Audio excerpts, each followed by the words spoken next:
กระจายเสียงแห่งประเทศไทยจังหวัดเชียงใหม่ AM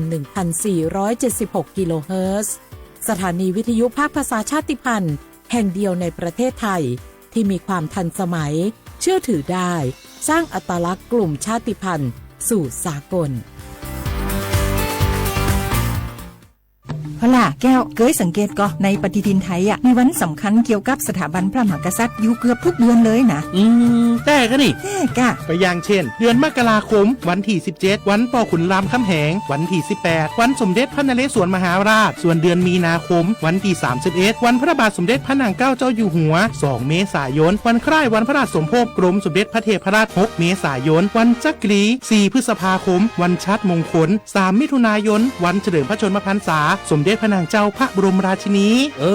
ใจวันที่28กรกฎาคมวันเฉลิมพระชนมพรรษาพระบาทสมเด็จพระเจ้าอยู่หัววันที่12สิงหาคมกับวันแม่แห่งชาติ24กันยายนวันมหิดลนี่เดือนตุลาคมก็มีวันสำคัญก็คือ13ตุลาวันคล้ายวันสวรรคตของในหลวงรัชกาลที่9วันที่21ตุลาวันคล้ายวันพระราชสมภพสมเด็จย่าและก็23ตุลาก็เป็นวันปิยมหาราชวันที่14พฤศจิกายนวันพระบิดาแห่งฝนหลวง25พฤศจิกายนวันวชิราวุธและก็วันสำคัญในเดือนธันวาคมคือวันที่5วันป่อแห่งชาติครับสังคมไทยเฮาให้ความสำคัญกับวันเหล่านี้คนไทยฮักและก็เทิดทูนสถาบันพระมหากษัตริย์เพราะสถาบันพระมหากษัตริย์อยู่คู่กับคนไทยมาอย่างยาวนานปรารถนาดีจากสำนักงานประชาสัมพันธ์ที่3กรมประชาสัมพันธ์ค่ะ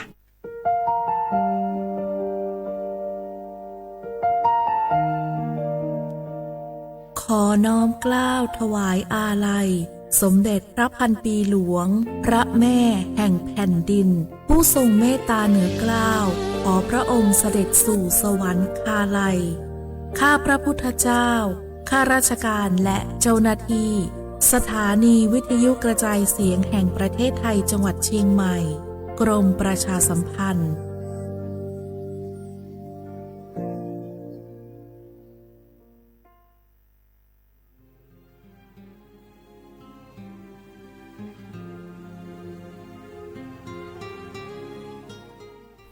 This is a moment of profound grief for the Kingdom of Thailand.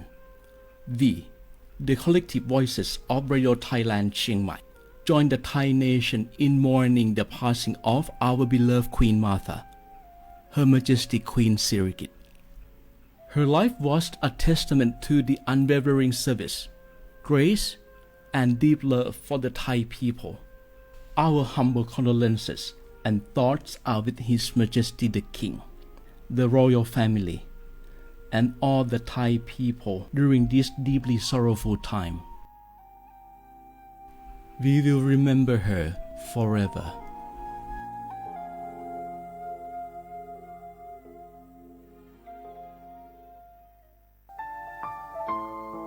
เฮาข้าพี่น้องเจ้าคือไตมีตั้งหม่องเจออันเจ้านางหอคำสมเด็จพระนางเจ้าสิริกิติ์พระบรมราชินีนาถพระบรมราชชนนีพันปีหลวงเลยเข้าสวนหมักหักคำนนเพกว่าย้อนสู้เก่าตึงปันเฮาวิเย็นขวัญเงาเจ้าเฮาขาฮอดถึงตีสุคติกัดเย็นเสกำเฮาขาพี่น้องก้นคือไต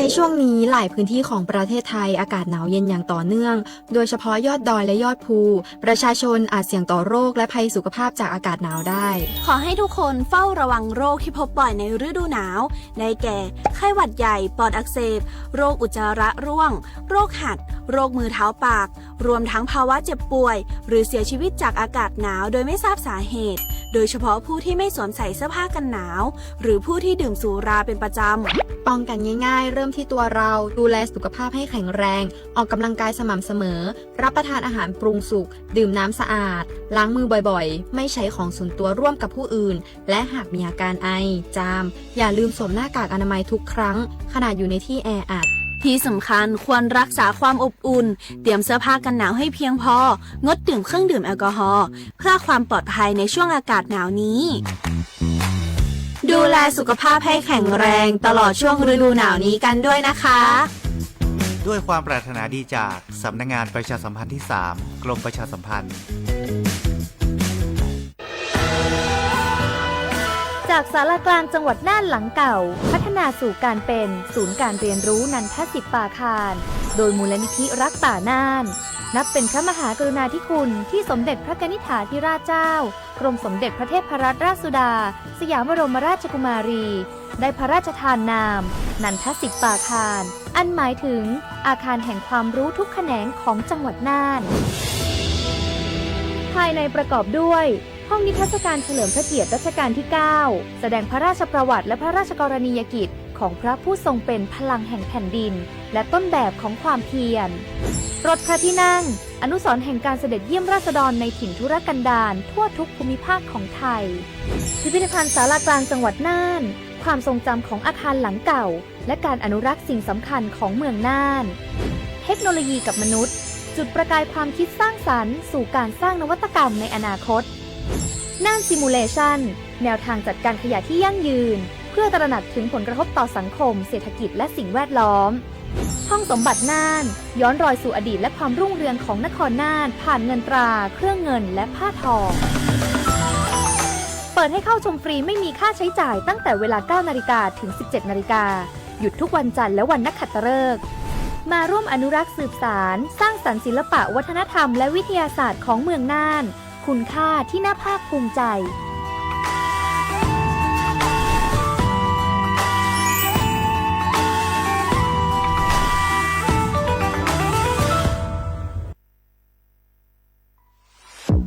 ใช้สิทธิ์บัตรทองเข้ารับการรักษาที่คลินิกแพทย์แผนไทย30 บาทรักษาทุกที่ได้ง่ายๆทั้งนวดประคบอบสมุนไพรใช้แค่บัตรประชาชนไม่เสียค่าใช้จ่ายสอบถามเพิ่มเติมโทรสายด่วนสปสช1330 30 บาทรักษาทุกที่สิทธิตามกฎหมายของคนไทยให้แพทย์แผนไทยดูแลสุขภาพคุณ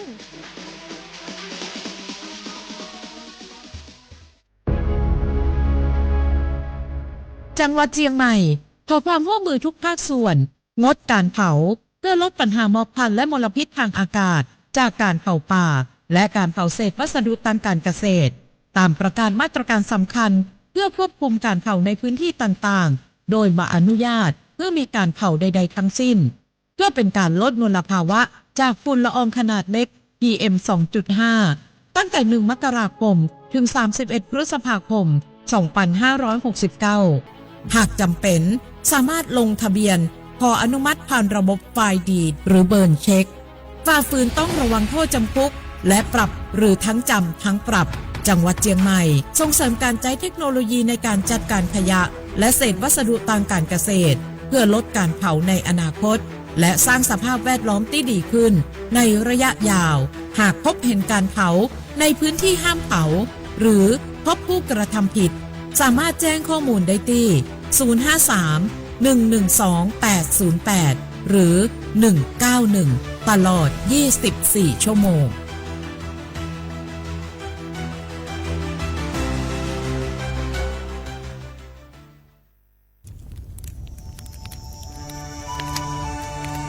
จงหู้ค่าหือควันโมควันไฟอันเผาอยู่ตีกลางป่างนั่นอ่ำเลยหายกว่าตั้งเลยมันเตเป็นฝุ่น PM 2.5 สีขึ้นมาเฮ็ดให้ป้ายอยู่ลีเฮาค้าขึ้นในค่าอ้อลองลดย่อมปัญหาจังไหนในอ่ำหยาบค่ะเงื่องแวอ่ำเผายุกยักเหมือไม่ต้นเยอะต้นเข้ากับในให้ในสวนเฮาเปลี่ยนมากกองไว้จ้อมกันเสเฮ็ดเป็นฝุ่นสภาวะอ่ำนั้นแจกแผ่ยุกยักเฮอมันปอดถูกเมียนอีกป้าดังห่มมือกันฟังด้วยไฟไหม้ป่าเถินเฮาขาดฉุกดีเลยผูกต้นไม้น้ำเพิ่มปันปืนตีสีเขียวเฮ็ดเฮอจันล้มเสียนสายตาเฮากูก็เลยตั้งมุงมองเฮาลีเสฐานหน้ากอกับสืบปืนเผาตี 3กรมประชาสัมพันธ์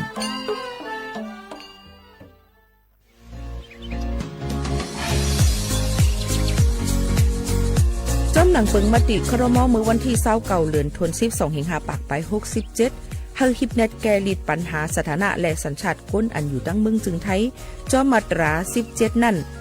ตอนตาพี่น้องเฮาเขาอันเข้ามาอยู่ตั้งเมืองไทยหึงนั้นและมีไว้เข้าจอมเปิงเฮากว่ายืนย้อนสถานะต่างดาวของเมืองถูกแม่นจอมเปิงไล่ตอนตาลูกอ่อนอันเกิดตั้งเมืองจึงไทยมีอำนั้นก็แม่มีไว้ทะเบียนประวัติบุคคลไม่มีสถานะทางทะเบียนอำนั้นไว้10 ปีถูกแม่นยาวในจึงเฮากว่ายืนย้อนสัญชาติไทยจอมหนังมาตรา7ทวีไล่ ป้ออยู่ตั้งกรุงเทพมหานครกว่ายืนไลตีสำนักบริหารการทะเบียนกรมการปกครองป้ออยู่ตั้งต่างเจดวันในจึงกว่ายืนไล่จอมหนังวัดไว้อันเปิ้นออกปันเฮาคานั่น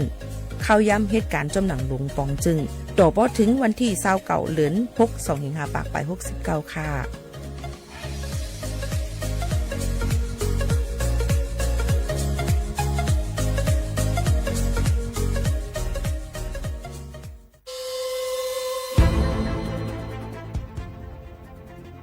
ย้อนผิดหมอกพี่น้องเขามาโฮมเป็นจุ้มเหลียวกันดังเจดอนเก้งใหม่โฮมกันแกลิดปัญหาไฟไหม้ป่าเทินหมอกก้อนก้องก้อนมูและฝุ่นเล็กๆ PM 2.5 ค่ะสั่งว่าโชพันไฟไหม้กับสืบกว่าตึงลาดไลตีอองตีแกลิดปัญหาไฟไหม้ป่าเทินและหมอกก้อนเจดอนเก้งใหม่หมายโฟน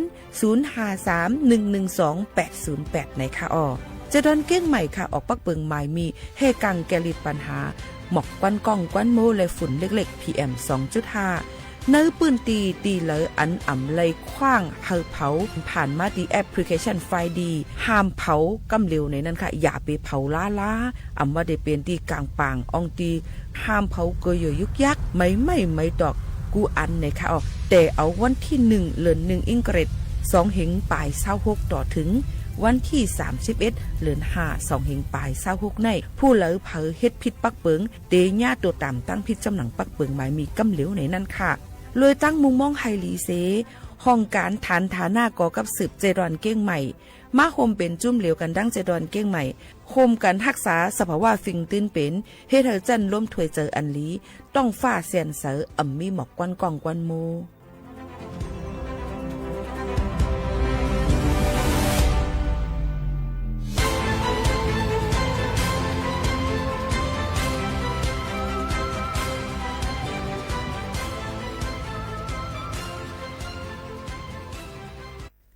พี่น้องเขาสนใจใครปืนเผาผ่านตั้งห้องปล่อยเสียงสวทเก้งใหม่ปั่นตั้งหูห่มปลาดังมีดังซื้อถ่อมแจ้งแล้งหลีกว่าไก่ในปืนตีเจดอนเก้งใหม่กับสืบมาเลยดี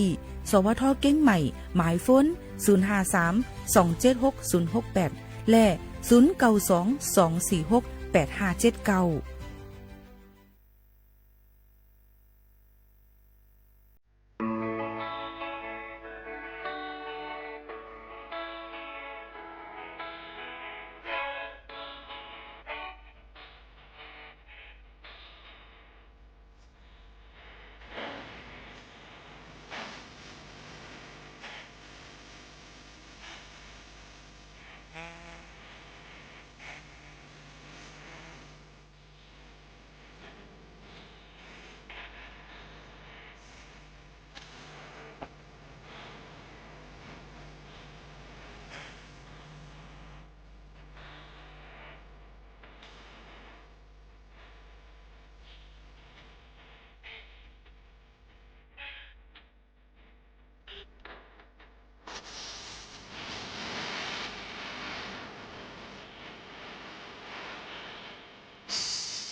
เหมือนสูงค่ะเหมือนสูงพี่น้องผู้ยินถ่อมเฮาค่ะทั้งเซงกูก็กูก้นค่ะทบกันที่แนวตอนการห้องปล่อยเสียงสวทเก้งใหม่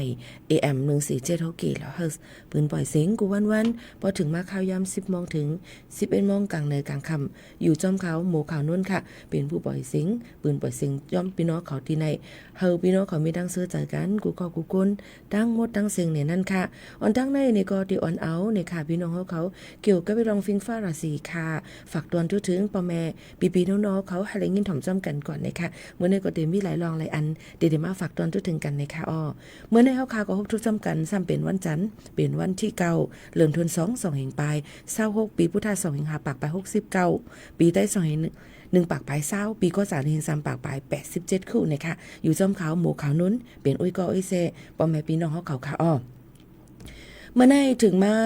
วันอันที่เขาทบจ้อมกันเป็นวันจันทร์ซ้ำนะคะกลางในเจ้าก็ได้มีลมกัดลมเย็นมาอีกอ่อนนึงเมื่อว่าในหลายตีหลายตั้งฝนตกลงมาจอมเมื่อหนังอันเปิ้นฟิงฟ้าหลาสิเปิ้นคัดล่างไม่ค่ะหืออีหมวกเขานั่นก็เลยมาเปิ้นเผากันว่าเดี๋ยวจังมีฝนตกหลายๆอองตีในนั้นค่ะโอ้โหปักมันก็หมอก 10-20% จังหนังไหนค่ะหนังเมื่อว่าในก็เดี๋ยวเลยหันตั้งกรุงเทพมหานครหลายๆตีก็ฝนตกลงมาในค่ะนี่ก็เป็นลองการคัดล่ามลองฟิงฟ้าหลาสิเดี๋ยวเพราะว่าฝนตกลงมาแล้วซ้ำติกัดมาทางอีกอ่อนนึงเพราะว่าฝนตกยาวกัดยาวซ้ำเตรียมไม่มาเนี่ยค่ะก็แม่ได้เข้าสู่ในข้าวไม่ในจึงไม่ตกก็ตีตกโฮงจำบาดเทินนะคะเนาะแล้วก็เดี๋ยวจ้างให้เราไฟไหม้ล่ามไหม้ปากเถินเลยง่ายหรือเสนั่นซ้ำเนี่ยค่ะในปีในนั่นเนี่ยค่ะเตไหม้แห้งเตอร์หรือเสเก่าที่ว่าไหม้หรือเสปีกายเนี่ยค่ะเตไหม้สูงถึง 42-43 องศาเซลเซียสนั่นรู้ก่อนในนั่นค่ะพี่น้องเขาย้อนนั่นในพี่น้องเขาก็ถูกดีเลยรู้ลำด้วยถึงป้ายอยู่ลีเจ้าให้เจ้าโซนเจ้าหน้าเนี่ยก็ถูกดีเลยเก็บไว้เนี่ยค่ะนำไว้เจอมือพองข้าวแห้งแล้งนั่นคือปกติแห้งเหิดนะคะพักเยอะนั่งเขียวเขานั่นก็เดี๋ยวได้เจอน้ำเจอหนังในค่ะในสวนในเฮาค่ะก็เดี๋ยวมีน้ำเจอเห็นไหนค่ะเนาะอันนี้ก็ออกมาฝากตอนถึงกันเฮาฟังกันไว้เอียก็รู้ล้อมถึงเกี่ยวกับไปลองป้ายอยู่ลีกันในนั่นค่ะก็ฝากตอนถึงกูก็กูก้นในนั่นค่ะเอาพี่น้องเขาย้อนเปิดสั่งหลายย้อนเปิดว่าหลายลองหลายอันนี้สั่งเสื้อว่าเฮาค่ะทอมข้าวตันหูคือตันนี่ซึ่งมันก็ได้หนังหือบ่ได้หางเฮียนให้มันบ่คือตันหนังหือบ่ได้ฮู้ว่าเฮาได้หางเฮียนซึ่งหือในนั่นค่ะเนาะมันก็ได้ย้อนนั่นในพี่น้องเขาก็ถูกดีเลยถูกดีเลยฟังกันไว้จ้อมเนี่ยนั่นค่ะพี่น้องเขาค่ะลองตั้งอันนี้ก็ลำลองเต้ๆวาๆจังหนังไหนค่ะนะเอาค่ะไม่ว่ากัดว่าในใกล้ๆเป็นอะไรตีหลายตั้งก็มาไม่ก็มากัดก็มาฝนตกว่าในค่ะเนาะอันเช่นในก็ใกล้ๆเป็นอยู่คืออย่างนั้นพี่น้องเขาก็ถูกดีเลยไว้ฟังแล้วก็กูลองกูอันดูเลยมีลองตั้งการห่างเฮียนกันไว้ในนั่นค่ะฝากตอนทุกถึงพ่อแม่ปีๆน้องๆเขาจึงหนังไหนค่ะหรือใจถ่อมด้วยแทงเพียงความหวานหูถูกใจกันแทง1หูก่อนกำเฮาขาด2เคยมาอุบโอจอมกันแทงพี่น้องเขาถ่อมอยู่ที่เลยตั้งไหลตรงตักจอมกันไหลแล้วก็เมื่อในเดมีแทงหลายลวงค่ะมาอุบโอจอมกันมาหมอกลัดถึงกันแทงในคณะได้เป็นลองสั่งในเฮาฟังเดี๋ยวก็ให้ไปถ่อมจอมกันที่ในตีเตอร์ลีเซเปิ้นในค่ะพี่น้องของเขาค่ะ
อ๋อค่ะพ่อแม่พี่ๆน้องๆเขาค่ะไม่อยู่จอมกันเนี่ยก็เป็นโอ้ยก็เสียจอมกันดีในนี่ค่ะพี่น้องเขาก็อย่าลืมในค่ะนะเฮาค่ะก็มาพบทุกจอมกันสิกำในหมู่ข่าวนู้นก็ได้เอา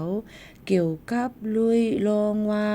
ซึ่งหือหลาในค่ะว่าเสปังเลือกตั้งเมื่อวานนี้มีปังเลือกตั้งกว่าดังเมืองจึงไทยในนั่นค่ะเอาพี่น้องเขาค่ะนี่ก็แต่เหลียวก็ยังบางปื้นตียังไปเย่าตัวค่ะเรายังตึกนับกันว่าเผลอเลยวักมันนำจึงหือจึงนั่นอยู่ในนั่นขนาดเนาะพี่น้องเขาค่ะอันนี้ก็เอามาฝากปันพ่อแม่พี่ๆน้องๆเขาให้เลยถ้าผู้จำกันย่อก็กันต้องตื่นนั่นขนาดไหนพี่น้องเขาค่ะก็มาฝากตอนจู้ถึงกันให้เลยถ้าผู้จำกันจึงหนังไหนเย่าค่ะมื้อวานนี้ก็จะซื้ออันเป็นก้นไทยนั่นขนาดเนาะมีไว้ที่เรียกว่ามีไว้วัดไทยเต็มโทนอาสัก18ปีขึ้นเนื้อมีศูนย์ตอนตัดดีกว่าเลือกตั้งย่อนแคบกลางจังนั่นนี่ก็เปิ้นก็อ่อนกันกว่าเจ้าศูนย์และศูนย์เป็นเปิ้นในค่ะย่อนในแคบกลางแสเลิกกว่าก้นอันดีตัวเจ้าเก่าสงเกียกนั่นย่อก็เป็นอันที่เฮาค่ะตื่นเต้นตื่นตาตื่นเจอไปมุงมองด้วยว่าการเมืองทางเมืองจึงไทยที่เป็นซึ่งหือพองมันก็ได้ว่าเหมือนหนังกลางเจอมุงมองมันก็ได้ว่าย่อมเป็นเหมือนหนังกลางใจเอาตำวางไว้ซึ่งหือก็เลยแต่เหลียวในก็ตู้หลอยไปด้วยจอมข่าวเงาอันตึกเปิ้นตึกอันนับหัววักอันหัวคะแนนมันแทงอยู่นะคะว่ามีซึ่งหือพองมีพรรคตีไล่นะคะอันอ่อนอันมานำก็จะเป็นอยู่พรรคก็เตลิพี่น้องเขาเหมือนหนังพี่น้องเขาหานั่นนะคะก็มาจังกันขึ้นมาละจำกันทั้งกำหนึ่งนะคะน้องก็บอกว่าเป็นเรียลไทม์นั่นขนาดนี้เอาค่ะกำในขยันเอาว่าเพราะว่าเขาขาอ่ำเลยกว่าเจ้าเลือกอำเลยกว่ามีส่วนอำเลยกว่าเลือกตั้งอำเลยกว่าออกเสียงประชามติอันว่านั่นเนี่ยถึงมืออ่อนตั้งเด็กกว่าออกเสียงประชามตินั่นวันที่14เดือน1ต่อถึงวันที่7นั่นขนาดเนาะโยก็วันที่7วันอ่อนตั้งแล้วหลัง7วันอ่อนตั้งวันเลือกตั้งนั่นในถึงนี่ค่ะเฮาขาดถูกเลยกว่าแจ้งว่าย้อนปืนสั่งแล้วเฮาอำเลยกว่าเลือกตั้งในนั่นค่ะย้อนปืนสั่งแล้วเฮาอำเลยกว่าเลือกตั้งนะคะเมื่ออ่อนตั้งนั้น7วันอ่อนตั้งก็แจ้งเลยเหมือนกันนะคะเพราะว่าห่ำตั้นขึ้นมื้อนั้นเนี่ยก็ไว้หลังสิวันเลือกตั้งมื้อวันที่8มื้อวานในยาวเนี่ยก็7วันในกว่าตกถึงวันที่15เดือนธันวาคมในก็รู้เลยกว่าแจ้งเปิ้นที่เจ้าหน้าที่เปิ้นนั่นขนาดว่าให้อย่างและอำกว่าเลือกตั้งนะคะแจ้งเลยตัวเจ้าเก่าไล่นะคะที่เนี่ยก็ผ่านทางแอปพลิเคชันสมาร์ทโหวตนะคะพี่น้องเขาค่ะแล้วก็ส่งกว่าดังไปรษณีย์นะคะแล้วก็ที่เว็บไซต์ www.bora.dopa.go.th ในนั้นค่ะอันนี้ก็แจ้งกว่านั่นค่ะย้อนบอกว่าเฮาติอำได้ซุ่มศูนย์ในศูนย์เป็นเฮาค่ะนั่นขนาดก็มาเพราะเฮาค่ะอำแจ้งกว่าในซึ่งมันติจังเฮ็ดให้เฮาค่ะซุ่มศูนย์หลายรองหลายอันตอนตาเหตุการณ์นี่ค่ะในวันในเมืองนั่นนี่ค่ะพี่น้องเขานี่ก็ออกมาฝากตอนถึงพี่น้องเขาเที่ยงในนั่นค่ะมีเที่ยงนึงรองนะคะอีหมู่เขานู้นเคยมาฝากตอนเที่ยงจูอันนึงนะคะไว้เสค่ะเฮาเฮ็ดคลิปกว่า1อันว่าพี่น้องเขาได้วนกวางกันค่ะอยู่เนาะพี่น้องเขาถ่อมลีๆค่ะนะค่ะบ่ไกลว่าอยู่แต่สิว่าพี่น้องเฮาค่ะอย่าไปไว้เมามังถ่อมลีๆค่ะถ่อมลีๆค่ะถ่อมเสจองไกเตรียมมาเนาะจองไกว่ากันเนาะจึงหนังไหนค่ะเนาะพี่น้องเขาค่ะอันนี้พี่น้องเขาก็ตันเฮียงแล้วก็ฮู้หลูเลยว่าก็อยากให้ไหนหาฮู้หลูเลยว่าก็อยากเนี่ยมันสิเป็นรองป่องเจอกันแล้วก็เข้าเจอพิษไหนค่ะคือพี่น้องเขานั่นฟังกันไว้เตๆวาๆในนั่นค่ะเนาะก็จะเป็นรองอีสังลาเนี่ยค่ะข้อความอันยิ่งหมู่ข่าวนุ่นเลยลาดกว่าว่าพาสปอร์ตข้อความอันยิ่งหมู่ข่าวนุ่นแลดกว่าพาสปอร์ตจงใจค่ะพี่น้องเขายิ่งหมู่ข่าวนุ่นก็เลยลาดว่าพาสปอร์ตเลยค่ะเนาะเฮียงเลยว่าพาสปอร์ตในมังก็พวกคาลาดว่าพาสปอร์ตนี่ก็ซ้ำกับว่าเป็นเฮียงการว่าเป็นเฮียงการยันเมืองเป็น CI เป็น PV เป็น PJ ก็ยาวนี่ค่ะย้อนเปิ้นนั่นแหละมันพาสปอร์ตข้อความอันใน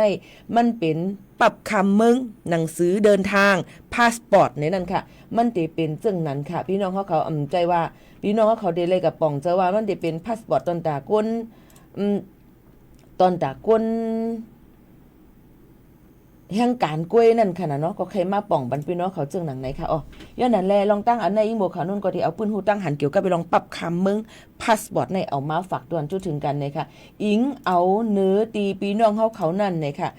ป่องเจออันเป็นคลิปผ่าน TikTok เนี่ยค่ะตีตั้ง AM147 กิโลเฮิรตซ์เฮาค่ะนั่นสิยิ่งโมเขานุ่นก็ซ้ำเลยลาดกว่าว่าสั่งเจอว่าคนไทย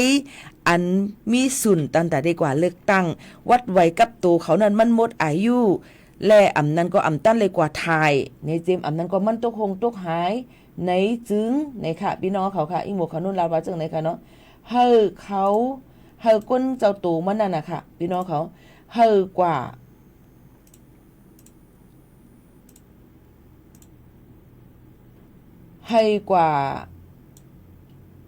เอา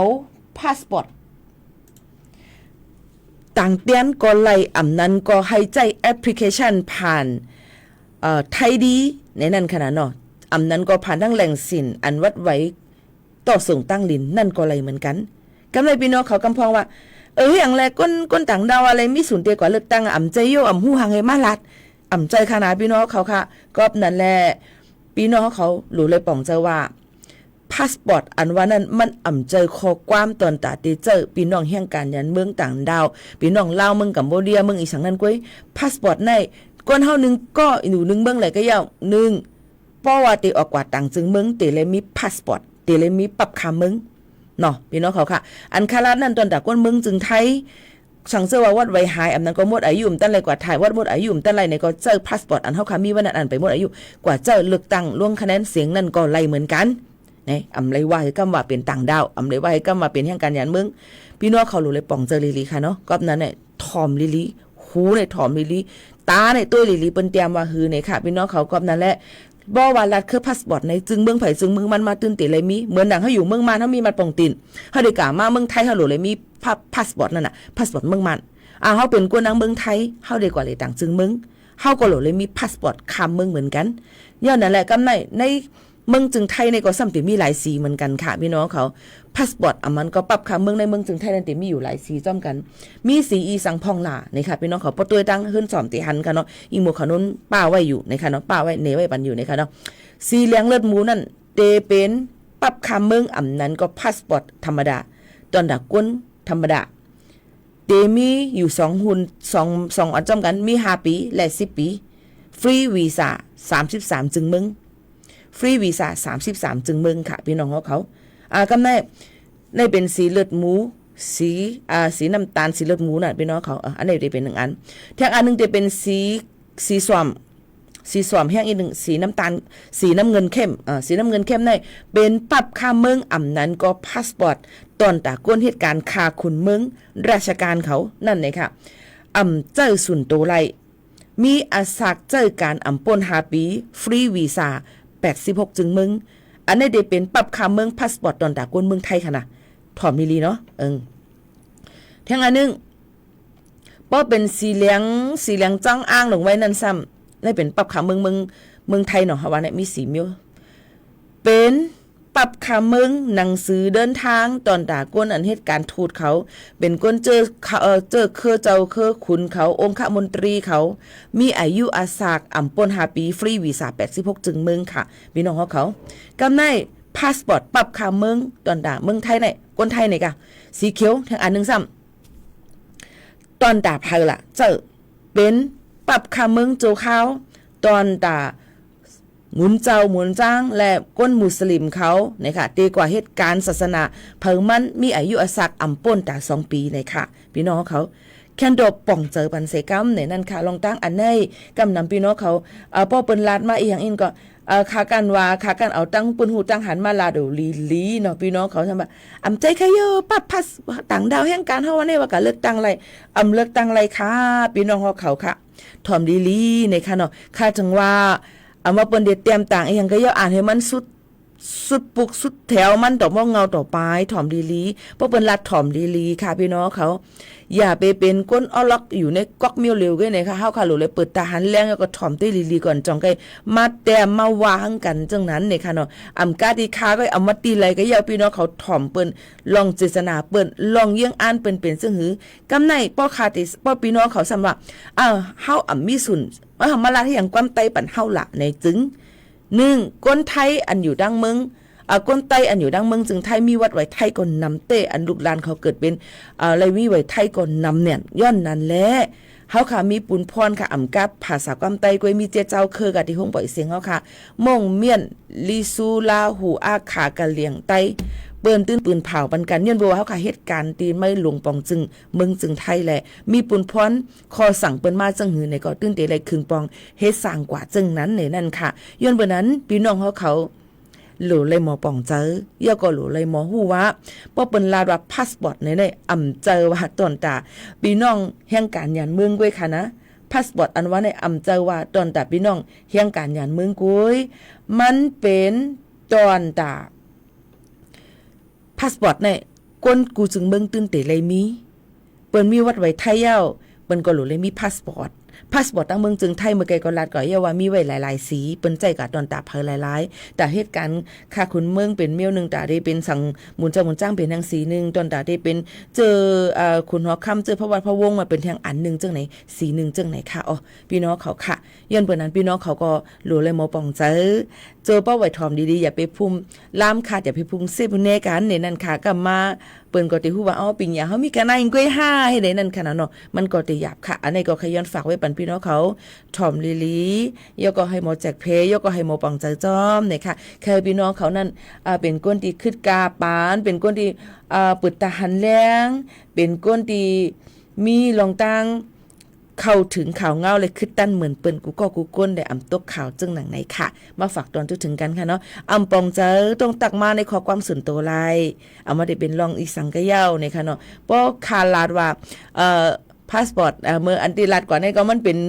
มันมีคนถามไปนำยก็กัดตอบไปนำอยู่ในคณะย้อนนั่นแหละจ่องเจ้าตูมันไปอ่านยาหือเพราะว่าข้องคำเจออำปองเจอมาหาที่ห้องปล่อยเสียงนี่ก็เลยเหมือนกันมาถามก็เลยเหมือนกันอำนั้นก็กับสืบมาก็เลยเหมือนกันค่ะ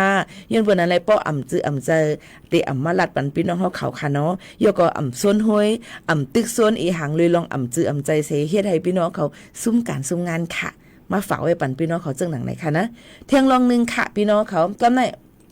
มาค่ะเกี่ยวกับไปลองวัดไว้พี่น้องแห่งการยันเมือง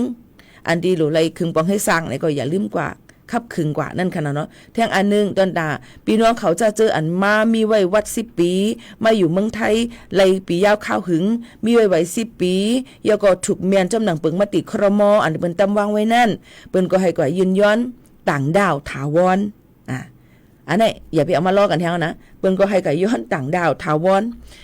นั้นก็จำหนังมาตรา17.5เนี่ยค่ะแล้วก็มาตรา7 ทวี5ตอนดาลูกอ่อนนั้นเกิดตั้งเมืองจึงไทยมีไว้เกิด5มาก็เป็นองค์ปู่เอาปอเป็นแม่นั้นมีไว้10 ปี5เนี่ยค่ะเข้าเมืองหนังเปิงเข้าจ้อมหนังเปิงอันเปิ้นตำวางไว้นั่นในจึงก็ยืนย้อนเฮ็ดไรตีอำเภออะไรล่ะกว่าตีไรมีไว้วัดไว้เปิ้นเฮ็ดปันตีไรก็กว่าตีต้นโคมันตีอำเภอตีนั่นในค่ะนะพี่น้องเขาก็ตีไรสุดสั่งเจ้าว่ามันก็เฮากว่าเฮ็ดอำไรล่ะย้อนเปิ้นสั่งอย่าไปถามค่ะถามกว่าที่เจ้าหน้าที่เปิ้นกำซื้อว่าเฮาตกหล่นอีสั่งเฮาเป็นกลุ่มอีหยังให้หยังเฮาเฮ็ดอำไรเฮาหลุเลยแก้ไขจังหือในก็กว่าต้องถามเปิ้นกว่าเปิ้นก็ตีหมอกลัดถึงพี่น้องเขาในค่ะตอนตาอำเภอเวียงแหง7 วันเก่งใหม่นั่นเปิ้นเตเฮ็ดกว่าวันที่เก่าในอันเตเฮ็ดกว่านั่นซ้ำเปิ้นก็เตเลยมีไว้คิวมันหนองใจ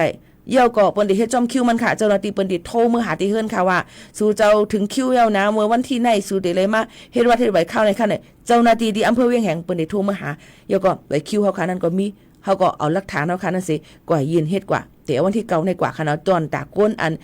ครบจอมหนังมติครม.เย่าก็เปิ้นอนุมัติปัญญาเปิ้นควางปัญญามันถูกเมียนเย่านี่ค่ะเจอในค่ะเนาะในรู้เลยป่องใจกันอย่าไปเอามาค้นเข้าล้อกันในค่ะนะก็มาว่าคาลาดกว่ามาอำใจลงคากว่าอะไรเฮารู้เลยถ่อมได้ก่อนว่าจ่องไปถึงคิวเฮาค่ะ5จ่องไปใจเจ้าหน้าที่เปิ้นไปกับสืบมา5เฮารู้เลยแก้ลิดปัญหาซึ่งหือเทียงซึ่งหนังไหนค่ะก็ไม่บ่ถามว่าต่อบ่ถึง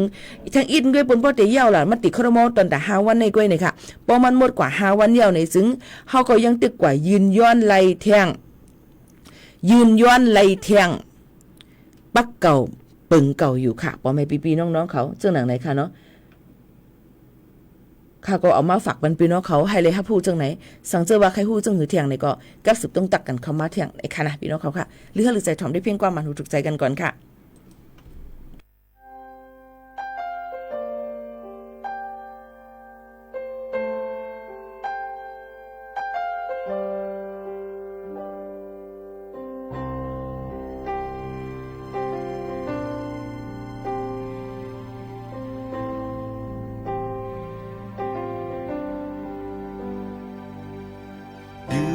กันก็มองหันกันก็มองจำต่างมองสองหามีไว้นั่งกันคือจำใจฮักกึ่งมันจังต่างฮักสองแหงก็พันเพลงกันหาตีหากว่า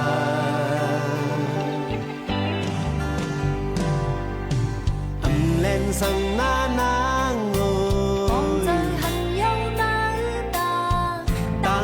สองหาคือคอยกูยาม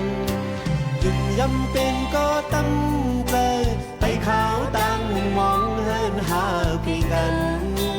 หาเตหาว่า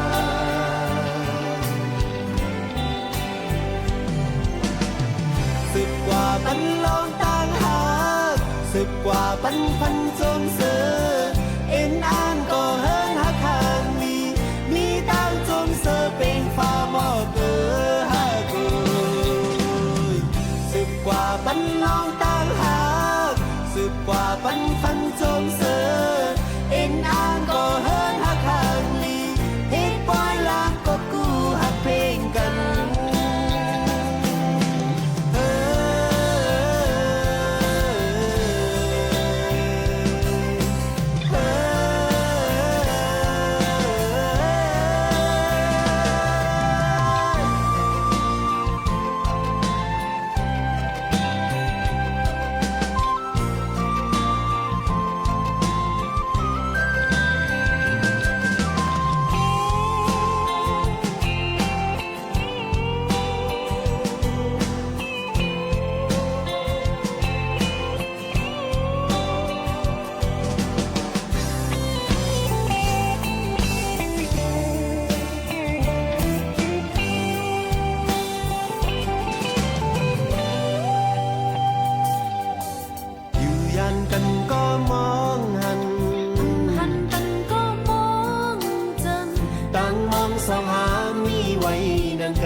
สองแห่งก็พันเพลงกัน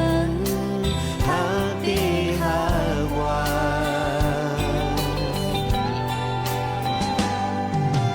อำเล่นสั่งหน้านางโง่มองเจอหันเย้าหน้าตาตั้งหักสองหาคิดคอยกูยามยิ่งย้ำเป็นก็ตั้มใจไปขาวตั้งมองเฮินหาเพลงกัน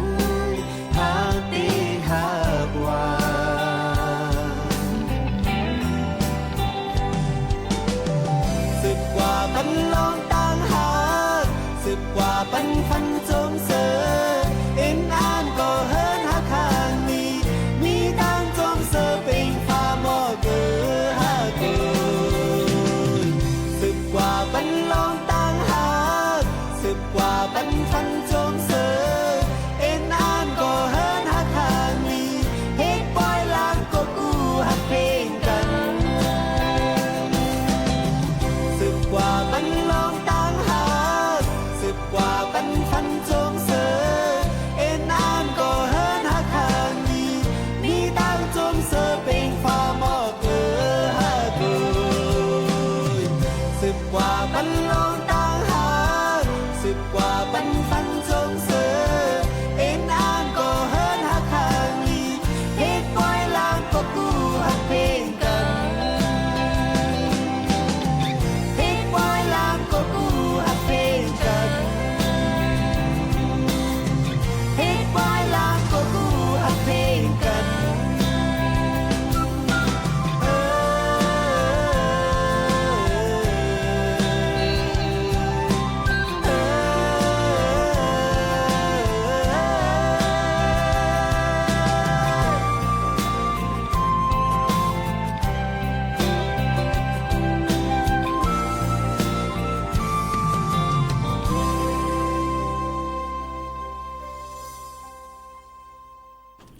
เอาค่ะพี่น้องเขาค่ะอยู่เป็นอ้อยก้อยเสียจอมกันในตอนการเฮาค่ะที่ในเนี่ยค่ะยังมีเบอร์เกได้รัดกว่าเกี่ยวกับไปลองปรับคำเมืองพาสปอร์ตเนี่ยค่ะเนาะหลายตีหลายอันยาวเนี่ยค่ะหลายลองหลายอันตอนตาในวันมื้อในบ่ได้เป็นข่าวเงาฟิงฟ้าเราสิลองแข่งอันนึงก็ได้เป็นลองย้อนสังเลยกว่าเลือกตั้งให้กว่าย้อนให้กว่ารัฐนี้นั่นขนาดเนาะว่าย้อนเบอร์สังเนี่ยเข้าตั้งอ่อนตั้ง7วันเลยหลัง7วันนั่นต่อถึงวันที่15เนี่ยค่ะเนาะอันนี้ก็เป็นแทงลองตอนตะคนไทยเขานั่นขนาดเนาะยก็ลองสีพาสปอร์ตย้อนเบอร์สังเลยจังนั้นเนี่ยค่ะยก็ป้อเฮาค่ะลาดว่าพาสปอร์ตในเกเนี่ยใจมังใจเลยว่าจะเลยหมายถึงตอนแห่งการกุ้ยนั่นขนาดเนาะจึงมึงจึงมึงมันตึ้นแต่เลยมีพาสปอร์ตเนี่ยค่ะมีไว้กับตัวเย้าแต่เลยมีพาสปอร์ตเพราะว่าได้ออกกะต่างจึงมึงจึงนั้นเมื่อไกก็เอาปืนหูทหารในมาฝากปันเย้าในนั้นค่ะก็ไม่มีไกพี่น้องเขาถามมาว่าตอนแต่ก้นเมืองห่มตุ่มเมียนมาในค่ะรู้ว่าพาสปอร์ตสีเขียวเย้าก็สีเหลืองเลยมันเปิ่งกันจึงหือในนั้นค่ะพี่น้องเขาค่ะเพราะเป็น CI พาสปอร์ตคามึงพาสปอร์ตสีเขียวนั่นเนี่ยค่ะเนาะพี่น้องเขาค่ะนั่นเนี่ยมันได้เป็น CI ได้เป็นสีเขียวนะคะพาสปอร์ตสีเหลือง PJ นั่นเนี่ยมันได้เป็นตั้งเมืองโฮมตุมเมียนมานั่นเนี่ยค่ะมันก็ได้แตกต่างกันเนี่ยค่ะ CI นั่นเป็นหนังสือเป็นลักเอกสารโจข้าวเนี่ยค่ะใจไหลเมืองไทยเลยตั้งเมืองโฮมตุมเมียนมาเนี่ยเขาตั้ง4 ปีก็จะเรียกว่ามีการตกลงกันตั้งเมืองโฮมตุมเมียนมาแล้วก็เมืองไทยในเนี่ยค่ะมาเหตุการณ์ตั้งเมืองจึงไทยใจเลยด่ะ4 ปีในนั่นค่ะตอนตาปรับค่าเมืองสีเหลืองพาสปอร์ตสีเหลือง PJ นั่นเนี่ยค่ะเป็นพาสปอร์ตสากลเป็นพาสปอร์ตตั้งดุมฟ้านั่นค่ะเนาะมีอายุอาศัก5 ปีเนี่ยค่ะตอนดาก้นอันมาเหตุการณ์อันนั้นก็ป้อไม่เอาใครกว่าต่างจึงเมืองที่3ก็ไล่เหมือนกันปรับสีเหลืองเตมีลองตั้งหยุ่มย้ำลีเลอเสปรับสีเขียว CI ค่ะพี่น้องเขาอันนี้ค่ะเนาะก็นั่นแหละเพราะเป็น CI ในนั้นเป็นหลักฐานเป็นเอกสารเป็นปรับคำเมืองโจข้าวที่ออกปันตั้งเมืองโฮมตูเมียนมาตอนแต่แห่งการอันพิสูจน์สัญชาติมาเยาวนั่นกุ้ยในนั่นค่ะตอนแต่ปรับสีเหลืองซ้ำเนี่ยค่ะกว่าต่างจึงเมืองไล่จึงไหนค่ะเม่นก็ได้เป็นจึงไหนค่ะเนาะพี่น้องเขาค่ะก็ออกมาฝากบันค่ะก้อยกาหรือเลยฟังด้วยแทงอันนึงว่าพาสปอร์ตสีเหลืองมังอันคำตีตอกจุ่มไว้ว่า for Thailand only นะคะตอนแต่เอามาใจตั้งเมืองจึงไทยแหละเมืองโฮมตุมเมียนมาตั้งเมืองมันขนาดก้อยเนี่ยหรือเลยตัวดีกาปั๊มมันอำนั้นก็ตีตอกจุ่มมันแทงกำหนึ่งนั่นว่าเปิ้นตอกจุ่มไว้ปันจึงหือเทียงจึงนั้นค่ะนะมันก็เตมีลายย่ำมันเทียงนะคะพี่น้องเขาย้อนนั่นแหละเพราะเขาค่ะอย่าไปกลุ่มวนนะเพราะบรรลาพาสปอร์ตในก็จะเป็นตอนแต่แห่งการให้ต่างดาวให้นั่นกุ้ยเจอในนั่นค่ะเนาะเขาค่ะถูกลีเลยด้วยว่าหรือเลยถอมได้ลีว่ามันเป็นตาเผอจึงหือมึงเผอจึงหือในนั่นค่ะก็เอามาฝากตวนถึงพี่น้องเขาจึงหนังไหนค่ะนะพี่น้องเขาค่ะเที่ยงรองนึงนะคะย่ำพองตะเหลียวก็ตึกเป็นข้าวย่ำอันตีเปิ้นตึกเมืองจึงไทยตึกเลือดตึกไม่เลือดไม่จึงเหือเลือดไม่ย่อก็ตึกตื่นเต้นเกี่ยวกับไปลองปังเลือกตั้งช่องเหงปลาย26ในมือวันอาทิตย์ที่8มื้อว่าบนมามื้อวันที่8มื้อว่าในอีหมวกขาวนุ่นก็เลยกว่าหย่อนแหนแคบกลางเจอที่ตีตั้งฮงเฮ็นหนองกงในนั้นค่ะพี่น้องเขาที่ยังเห็นหนองกงค่ะเนาะตั้งตนเป่าในเย่าตัวกะมือ8 โมงไปอิดอ่อนก้นก็กว่าขึ้นควันน้ำเต้ๆในนั้นค่ะเย่าก็มีก้นกว่าเจอศูนย์ไรศูนย์เป็นตัวเจ้าเก่าเต็มทนหลีนั่นค่ะเนาะก้อยกาพ้นนั้นก็ลองตั้งมันติออกมาจึงเหนือนว่านั่นก็เฮาก็หลุเลยยอมหับมันให้ไหลหลุเลยยอมหับมันให้ไหลนั่นขนาดไหนบางปอกมากก็ตกใจอยู่เนี่ยอันใครเปลี่ยนแลอันเปลี่ยนนั่นมันต้นเหมือนกันเสพปอกก็กับปล่อยมันเสียกว่าอันนี้ค่ะเลือเลยมันใครเปลี่ยนเนี่ยค่ะพ่อแม่พี่น้องเขาปล่อยมันกว่าสินะคะกูลองกว่ามันก็เตมีลองตั้งว่าให้4 ปีนั่นเนาะพี่น้องเขาค่ะ4 ปีเนี่ยจะเป็นจังหือมากก็แต่4 ปีนั่นนะคะถึง4 ปีก็จังเป็นไร4 ปีเนี่ยก็จังเป็นไรค่ะนั้นอันนี้ก็เอามาฝากตวนจูถึงพี่น้องเขาจังหนังไหนอ่ะค่ะผาดยันพี่น้องเขาเมื่อก่อนเนี่ยค่ะนะจางให้ถือแลผาดยันเมื่อจังขึ้นทบกันเที่ยงค่ะยินจมขอบใจกูก็กูก้นค่ะเฮอยู่หลีกินหวานกลางหยานพี่เข็นมักมีเงินคำกันกูก็กูก้นเสกำในนั่นค่ะผาดยังเมื่อนั่งเพียงความหวานหูถูกเจออันพี่น้องเขาย้อนกันเขามานั่นก่อนจ่องขึ้นทบกันเที่ยงมือผูกมากค่ะนะวันเมื่อในเฮพี่น้องเขานั่นอยู่หลีกินหวานมักมีเงินคำอันไรลีก็เอาอันไรเมาก็แปดค่ะพี่น้องเขาอย่าเอามาใส่เจอป่นตีนเพียวอาล่าเนี่ยค่ะเฮาหมอมีเจอปล่อยเผาปล่อยกลางว่างครึ่งเลยค่ะปล่อยว่างนั่นตีตื้อเข้มลีเสเปิ้นเย้าในนั่นค่ะฝากตอนทุกถึงกันจังหนังไหนค่ะเมื่อสุงค่ะ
ฐานีวิทยุกระจายเสียง